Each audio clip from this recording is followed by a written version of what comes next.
Tebas venceu, e o destino faz com que o que se previu aconteça.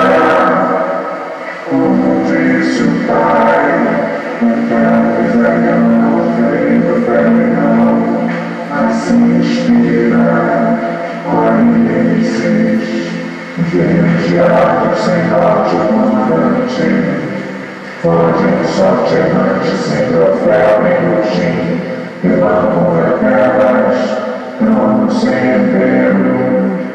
O silêncio com a porta das 7 portas da cidade não abandonou, as muralhas resistiram, as muralhas resistiram.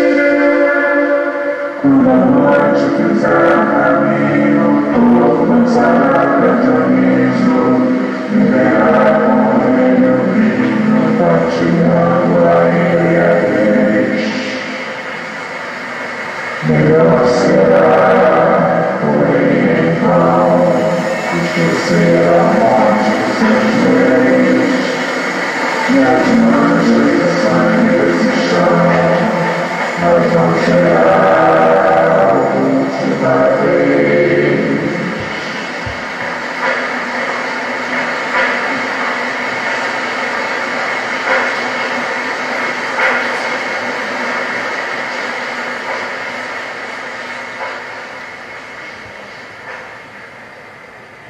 Ninguém escapa ao seu destino.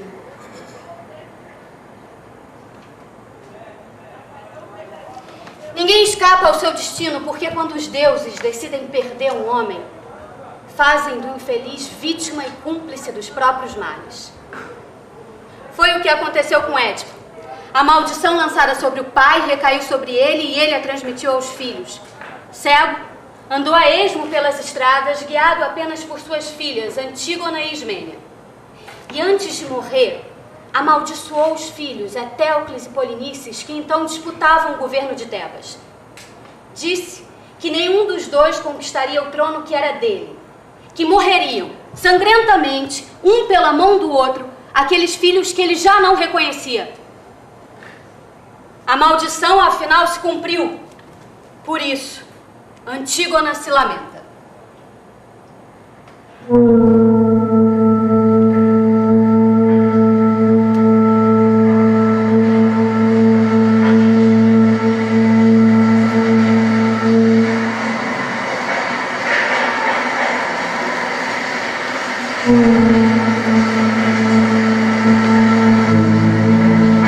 Como se não bastasse tudo que nos aflige, Ismênia, o primeiro decreto de Creonte, que governa agora em lugar de Etéocles, concede a este nosso irmão todas as honras fúnebres. Quanto a Polinices, nem lamento nem sepulcro, servirá de pasto aos cães e às aves de rapina. Quem desobedecer será apedrejado até a morte. E o que podemos contra os fatos e a força? A força do sagrado se impõe aos fatos. Polinices é meu irmão e seu também. Ninguém pode nos obrigar a abandoná-lo. Diga se quer ou não me ajudar. Como duas mulheres sozinhas poderiam enfrentar o decreto real? Transportando e enterrando o corpo. Peço perdão aos mortos, mas não posso contrariar quem é mais forte do que nós. Nada mais propõe então. Cabe a mim enterrar Polinices se você subestima o que os deuses estimam. Ela não subestima nada.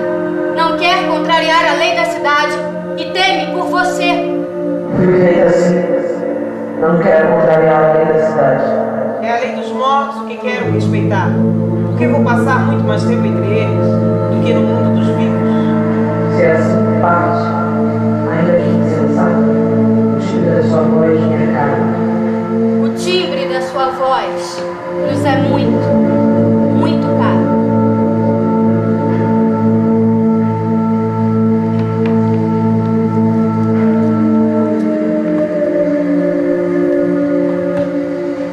Depois da guerra, o que passou se esqueça. Tebas venceu. Polinices morreu em duelo com seu irmão Etéocles, um tebano contra Tebas. Aos poucos, o silêncio toma conta da cidade de suas 7 portas. As muralhas resistiram. É preciso esquecer a morte dos irmãos, a mancha deste sangue no chão de Tebas. Aí vem Creonte, novo rei.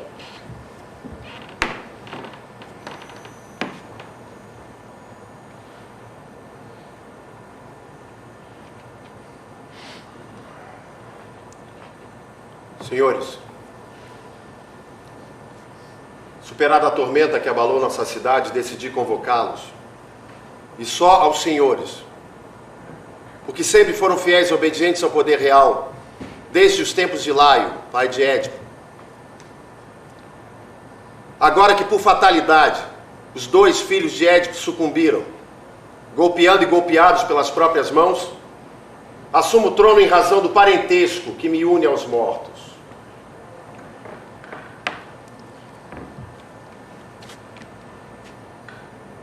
Considero que não é possível conhecer um homem, seus pensamentos e sua determinação, antes de vê-lo no exercício do poder ditando leis. Considero e sempre considerei covarde aquele que, estando à frente de um governo, não põe o bem público acima de tudo e por receio se cala. Desprezo aquele que favorece família e amigos em prejuízo da pátria. Quanto a mim, invoco os deuses como testemunhas. Jamais me calaria ao ver a ruína ameaçar nossa terra e nem trataria como amigos os inimigos de Tebas. Esses são os critérios pelos quais pautarei o meu governo e com os quais manterei intacta a glória da cidade.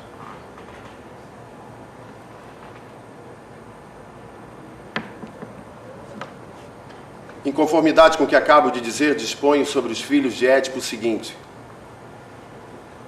Etéocles, que tombou defendendo a cidade, será sepultado com honras de Estado. Em contrapartida, Polinices, o invasor de sua própria terra, que voltou do exílio para assassinar o irmão e reduzir a escravos seus concidadãos, ficará insepulto e servirá de pasto aos cães e às aves de rapina. Jamais os injustos, vivos ou mortos, receberão em meu governo as honras devidas apenas àqueles que desejam, acima de tudo, o bem de Tebas. Creonte, é seu dever decidir como tratar os amigos e os inimigos da cidade. Em suas mãos está o poder de legislar sobre os vivos e sobre os mortos. Cuidem para que minhas ordens sejam cumpridas. Sejam os guardiões delas. Não fiquem do lado dos desobedientes. Ninguém é louco de buscar a morte. Essa será realmente a paga. Mas a ambição desnorteia os homens e os leva à ruína.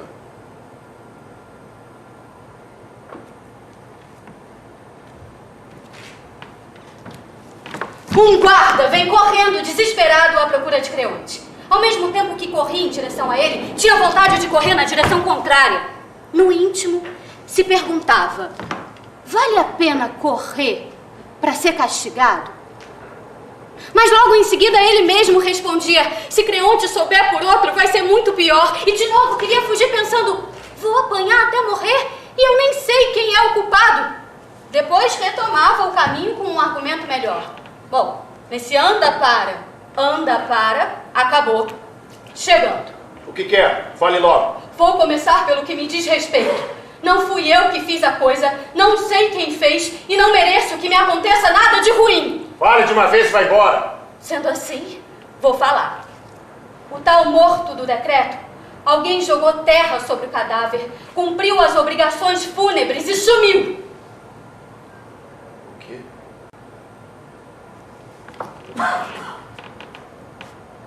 Quem teve essa audácia? Não sei. O autor da coisa é do tipo que não deixa pistas. Quando o vigia que ia entrar em serviço de manhã alertou os guardas, eles ficaram apavorados. Começaram a brigar. Um acusava o outro e já estavam quase se estapeando quando se deram conta de que tinham que comunicar o fato. Tiraram a sorte e eu perdi. Tive que desenterrar o corpo e aqui estou eu, Senhor, para seu desgosto e meu. E ainda por cima ele não consegue controlar a própria língua e diz: não estariam os deuses por trás do que aconteceu? Onde já se viu os deuses se interessarem por um morto que veio incendiar os templos, desrespeitar as leis e devastar a terra onde nasceu? Não diga bobagens, a menos queira passar por idiota. Os deuses não honram criminosos. O que acontece é que há na cidade pessoas que desde o início criticam meus decretos, murmuram coisas contra mim e se recusam a submeter-se como convém aos súditos.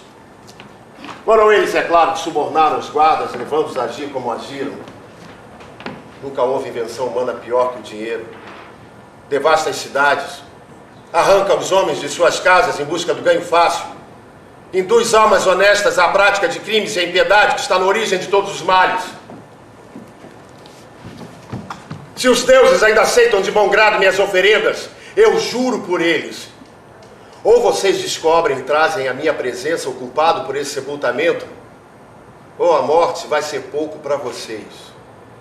Vou pendurá-los pelos pés até que confessem o crime e aprendam que não é bom querer ganhar dinheiro a qualquer custo. Mas não fui eu que fiz o serviço. Fez pior, trocou a vida por dinheiro. É terrível quando alguém, embora preparado para ser um bom juiz, toma o falso por verdadeiro. Se vocês e seus colegas não me apresentarem o culpado, vão aprender na própria carne que o dinheiro ilícito leva à ruína, não à prosperidade.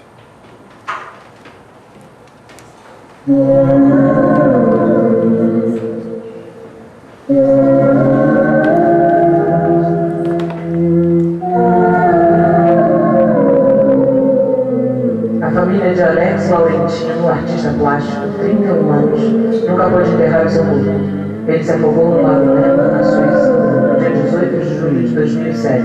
O cadáver nunca foi encontrado. O filho de 13 anos da iraquiana Anand Khan saiu para comprar perfumes em uma tarde de 2006. Nunca voltou. Em vão, sua mãe percorre necrotérios e prisões. Jaime Steinberg, 85 anos, pediu para que seu corpo fosse cremado e as cinzas jogadas no Rio Paraná, onde em 1976 as forças da repressão argentina haviam lançado seu filho no espaço. Apareceram no mar os corpos das vítimas do acidente da Air France em 31 de maio de 2009. Entre eles, Isabela Kerster Furtado, os corpos que foram jogados ao mar pela repressão aérea de Sul e Babá nunca serão encontrados nem enterrados. Os partos morreram e não houve um corpo para velar. O corpo de Davi Castelo das Mãos nunca foi desapareceu em 10 de abril e foi mostrado em 16 de março de 1950 enterrado. Desde Alves, Manuel Lisboa desapareceu em 4 de setembro de 1973. A partir nunca foi regressando ao julgado em 11 de abril de 1974. Os corpos nunca foram entregues à família. Foi visto pela última vez Luiz Inácio Maria, em 19desapareceu em 3 de abril de 1970. Desapareceu em 15 de janeiro de 1970. Seu corpo nunca deve sair. Antígona e Creonte diante do cadáver de Polinices. E nós, diante de Antígona e Creonte. E entre eles e nós, quantos cadáveres insepultos? Como falar dessa dor? Mortos alguns pela ação do Estado, outros muitos pela omissão. Como reagimos à dor de Antígona? E quem é esse cadáver? O traidor da pátria? O irmão insepulto? De que lado estamos? Do sentimento do sagrado e das obrigações familiares? Do direito civil e político?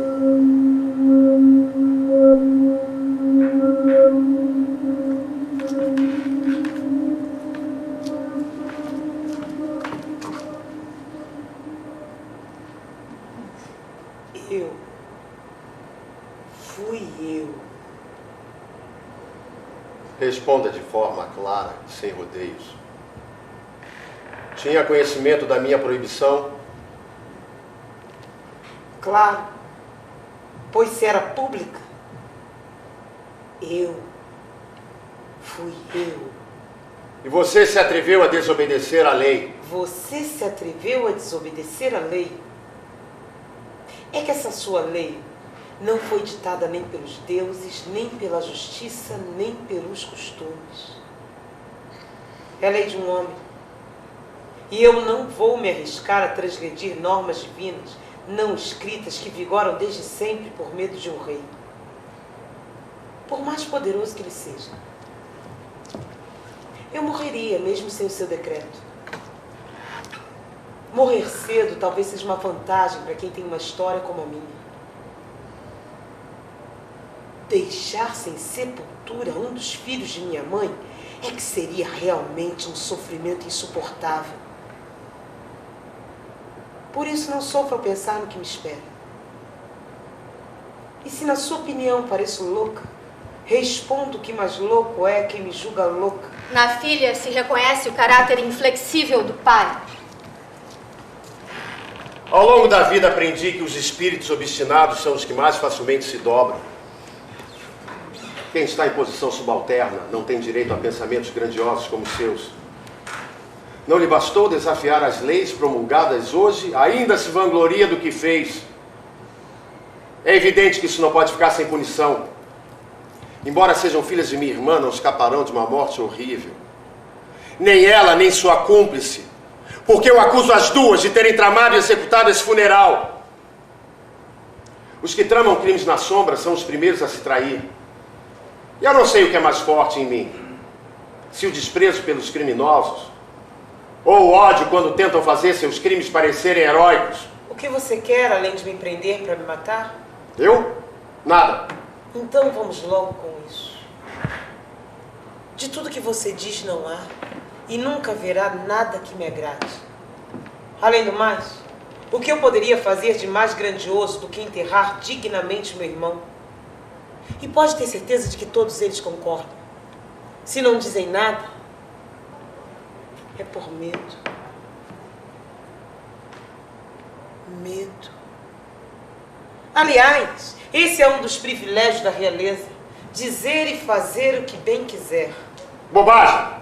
Você é a única pessoa em Tebas a ver as coisas sob esse ângulo. Eles também pensam como eu, mas se calam quando você chega. Você não se envergonha de acusar assim a cidade inteira? Não há vergonha nenhuma em honrar os que nasceram da mesma carne e do mesmo sangue. O que morreu lutando pelo país também era seu irmão. O que morreu lutando contra o país também era meu irmão. Honrando a um, você ofende o O outro. que está sepultado não me faria essa acusação. Faria!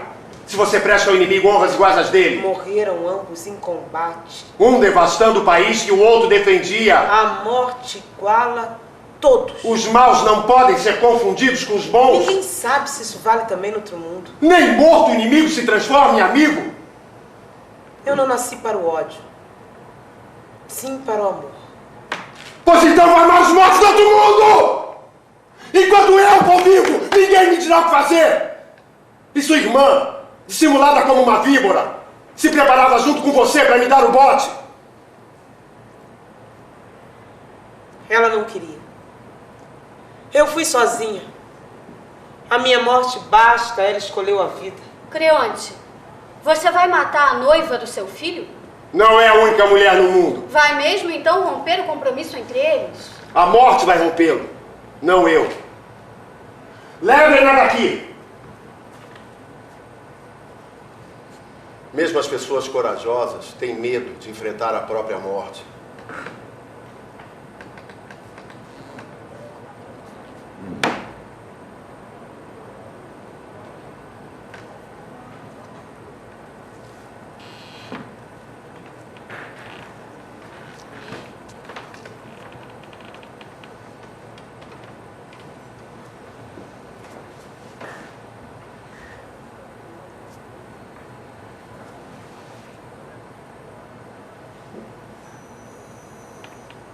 Benditos são os dias em que a desgraça ainda não se manifestou.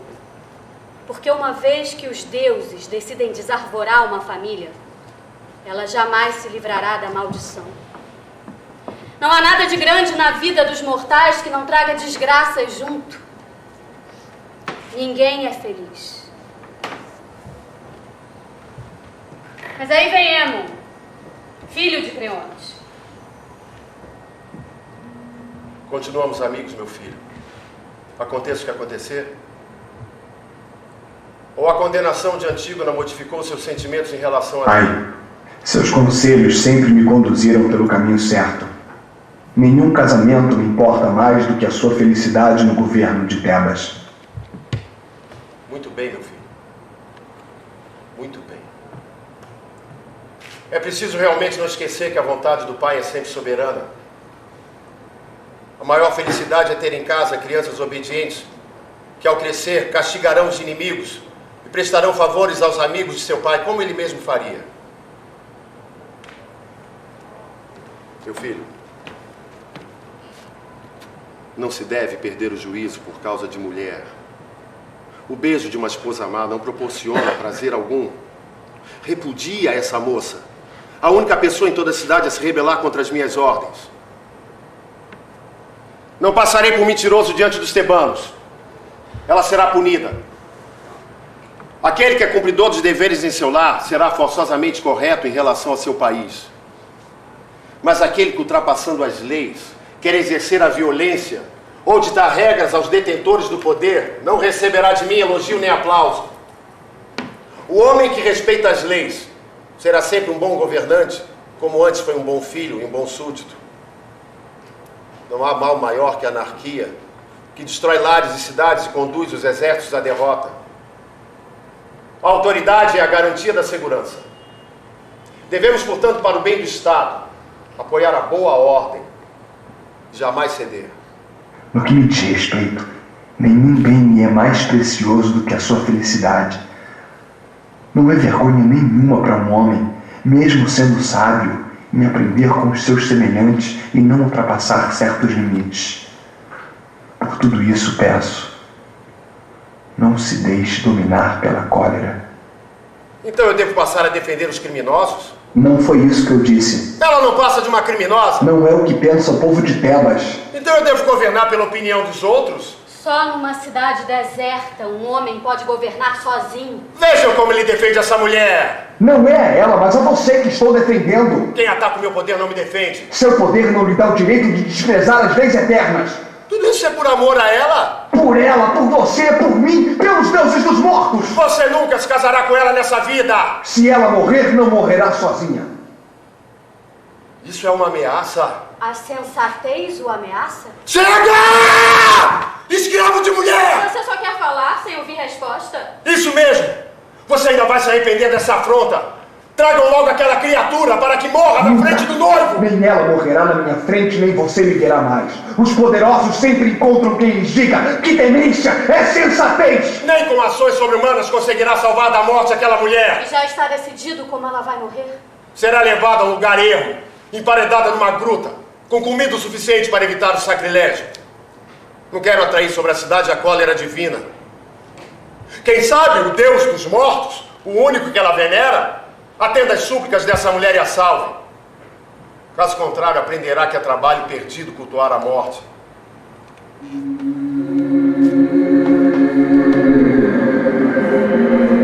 O amor vence sempre. O amor vence tudo. Nem os deuses podem evitá-lo.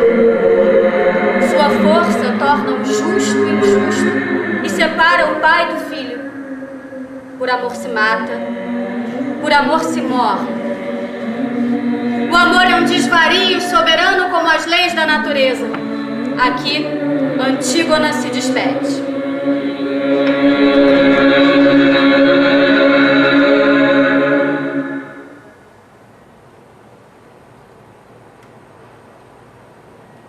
Cidadãos do meu país, vejam como parto para minha última viagem e contemplo pela última vez a luz do sol.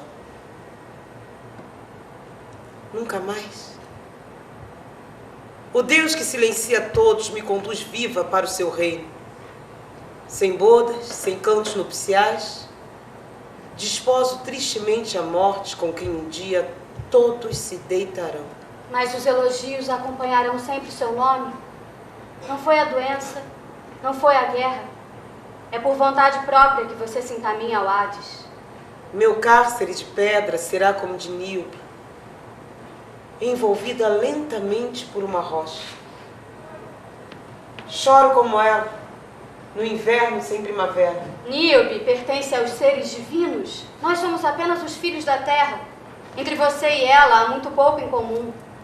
Níobe teve 7 filhos e 7 filhas dos quais se orgulhava desmedidamente. Por isso Apolo e Diana mataram quase todos eles. Níobe tinha por quem chorar. Mas você não tem filhos, Antígona. Ah, minha cidade. Homens poderosos de minha terra. Bosques e fontes de Tebas. Eu os tomo como testemunhas de que vou partir sem que ninguém me chore.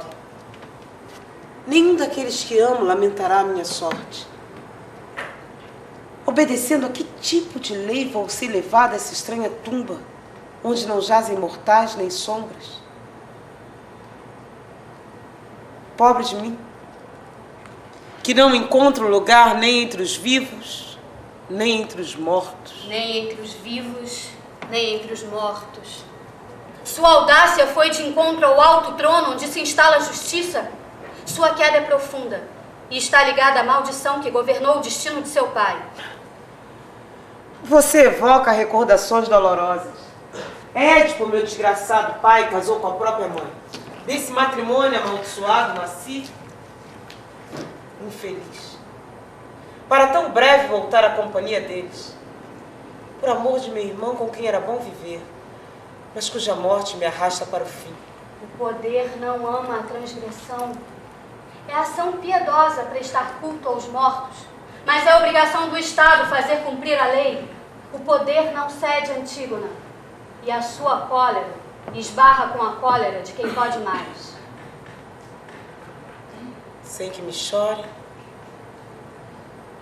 sem amigos, sem esposo,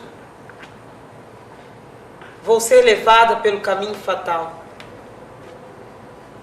De nada me serve contemplar ainda a sagrada luz do sol. Ninguém derrama por mim uma lágrima. Ninguém lamenta o meu destino. Se as lamentações anulassem a pena, nenhum condenado se calaria. Vocês não vão levá-la para a caverna, conforme determinei? Quer ela morra, quer sobreviva emparedada? Nossas mãos estão puras. Nenhum sangue foi derramado. Nós apenas a afastamos do nosso convívio. Túmulo. Câmara nupcial. Prisão eterna onde vou morar e onde encontrarei quase todos os meus que a morte já levou. Eu, a última, dirijo-me ao mundo dos mortos antes de ter chegado ao fim de minha vida. Entretanto, consola-me a certeza de que serei bem recebida por meu pai, por minha mãe querida e também por meu irmão. Pois quando morrer eu os lavei, vesti e chorei sobre seu túmulo.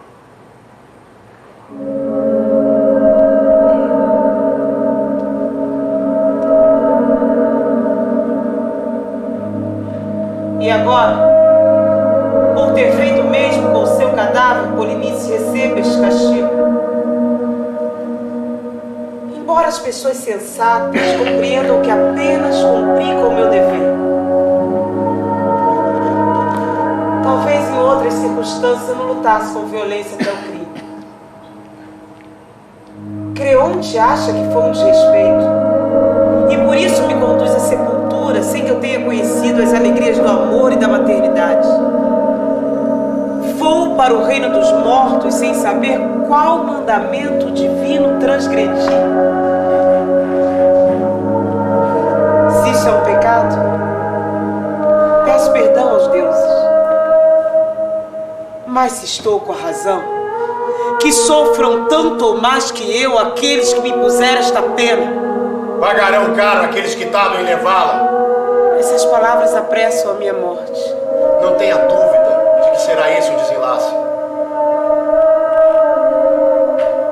Cidades de meus pais, cidadãos de Tebas, vejam como parte a última princesa que restava e como sofre, apenas por ter cumprido um dever sagrado. A justiça se equilibra na ponta da espada, mas se a lâmina corta dos dois lados, o que vira o que é justo e rompe. Até aqui, Antígona é a parte imolada, e a tragédia segue, pois que Tiresias vem a contar o fim. De Antígona, de Creonte, de qualquer possibilidade de acerto. A justiça se equilibra na ponta da espada, e o desequilíbrio aqui é eminente. A tragédia segue seu curso.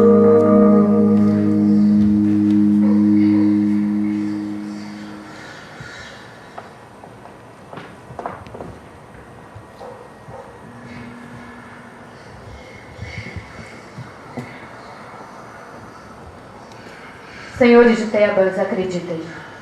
O momento é delicado. Sua sorte, Creonte, está por um fio. O que há?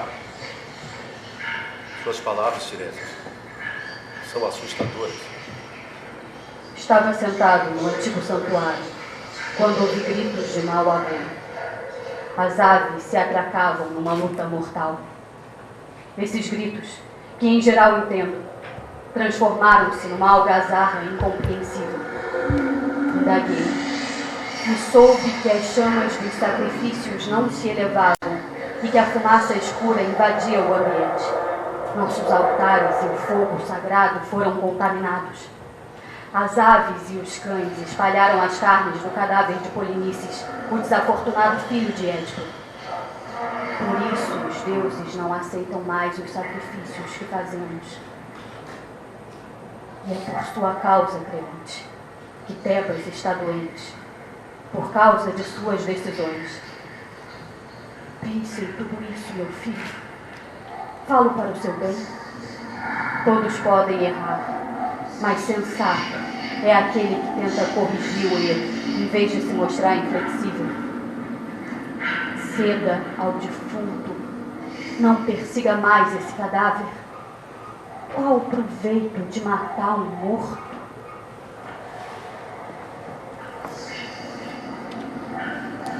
Todos vocês me tomam como alvo. E agora também o poder divinatório se volta contra mim. Mas eu conheço bem as artimanhas da raça dos videntes, que há muito tempo me exploram e me vê apenas como mercadoria. Façam negócios, enriqueçam, lucrem. Mas saibam que por nada desse mundo conseguirão enterrar aquele cadáver. Nem que os deuses mandassem as águias levarem pedaços de carniça até seu trono. Nem por medo do sacrilégio eu permitirei esse funeral, porque sei que homem nenhum consegue profanar a divindade. Mas sei também que a queda mais vergonhosa é a daqueles que, visando apenas o lucro, proferem mentiras enfeitadas com belas palavras. Creonte, a prudência é o maior dos bens. Assim como a imprudência é o pior dos males. Pois é exatamente desse mal que você sofre. Eu não vou pagar com injúrias do vidente. A raça dos profetas ama o dinheiro. E a dos reis do ganho ilícito. Sabe com quem está falando? Sei. Foi graças a mim que você salvou esta cidade e subiu ao trono. Não me force a dizer o que até agora guardei só para mim. Pois então fale. Mas saiba desde já que não ganhará nada com isso. Nem você. Minha decisão é irrevogável. Você pagará sim pelo morto insepulto, mas com outro morto. Este do seu próprio sangue. Dar túmulo ao vivo e negá-lo ao cadáver. Ninguém tem esse direito. Nem você, nem os deuses. Repita que eu falo por dinheiro. Muito em breve, em seu palácio, só gritos de dor serão. Era o que eu tinha a dizer. Já estou velho para aturar a cólera de quem não sabe controlar a própria língua nem as próprias ideias.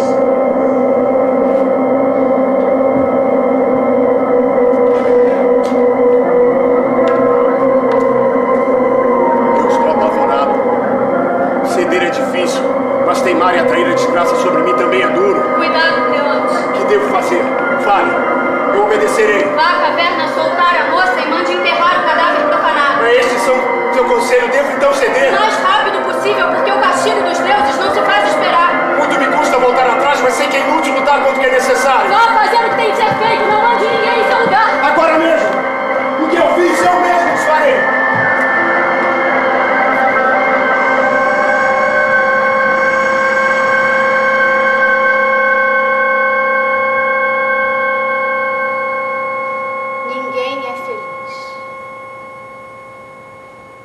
Não é possível conhecer um homem, seus pensamentos e sua determinação antes de vê-lo no exercício do poder ditando leis.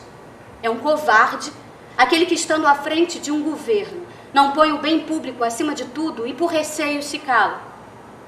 É desprezível aquele que favorece família e amigos em prejuízo da pátria. Essas foram as palavras com as quais Creonte apresentou o édito real que nos conduziu até aqui. Mas o acaso eleva, o acaso abate. E não há adivinho capaz de penetrar nesse mistério. Quem não invejava Creonte? Livrou Tebas do inimigo, subiu ao trono e era feliz como rei e como pai. E agora, de toda a família, só resta Creonte. Graças profetizadas por Tiresias, Creonte foi até a colina onde, dilacerado pelos cães, jazia o lamentável cadáver de Polinices. Lá, sepultou as cinzas na terra em que Polinices veio ao mundo. Dirigiu-se então à caverna onde estava Antígona.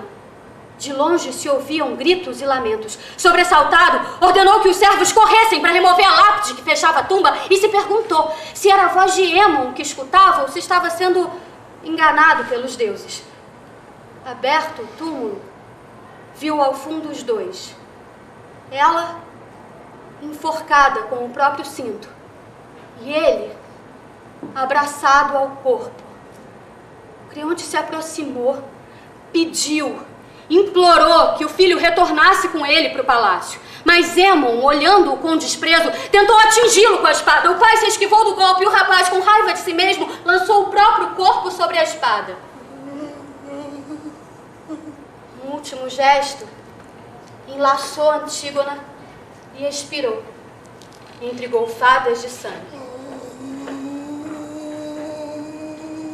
O casal pôde, enfim, celebrar seu estranho rito nupcial, não nesta vida, mas lá, no reino dos mortos. De todos os males do homem, o pior é a insensatez.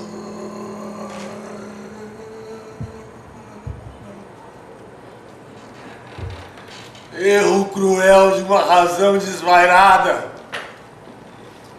Obstinação fatal. Assassinos e vítimas ligados pelo mesmo sangue.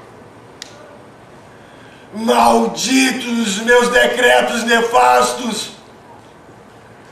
Maldita minha obsessão pela justiça. Meu filho!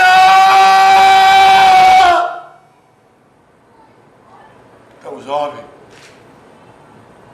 morto pela minha loucura.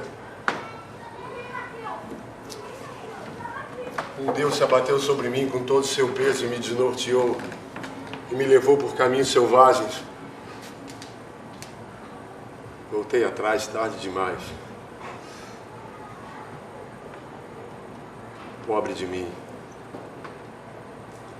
Pobres dos homens que sofrem penas tão cruéis. Creonte, Hémon não é a última vítima de sua insensatez. Está morta a mãe desse morto.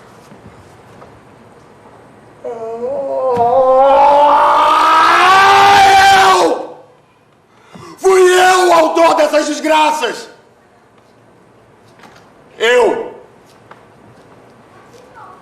Fui eu.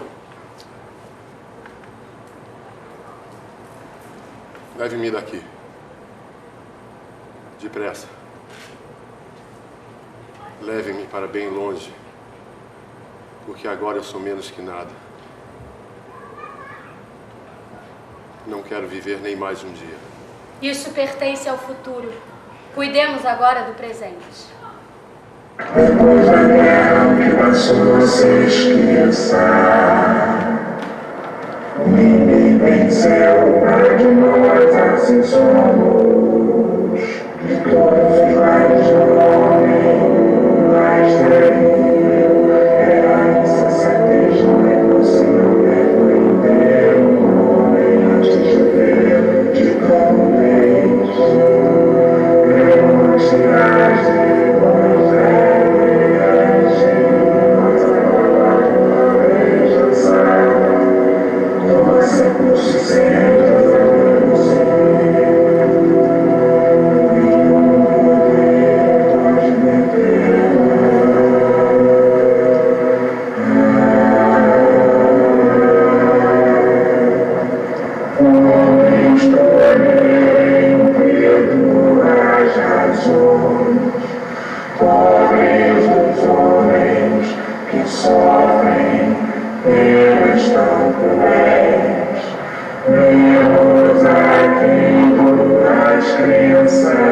sabemos qual a diferença entre tais papéis.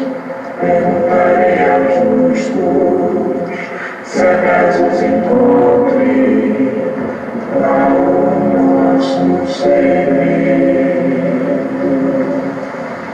Eu digo a resposta, termina de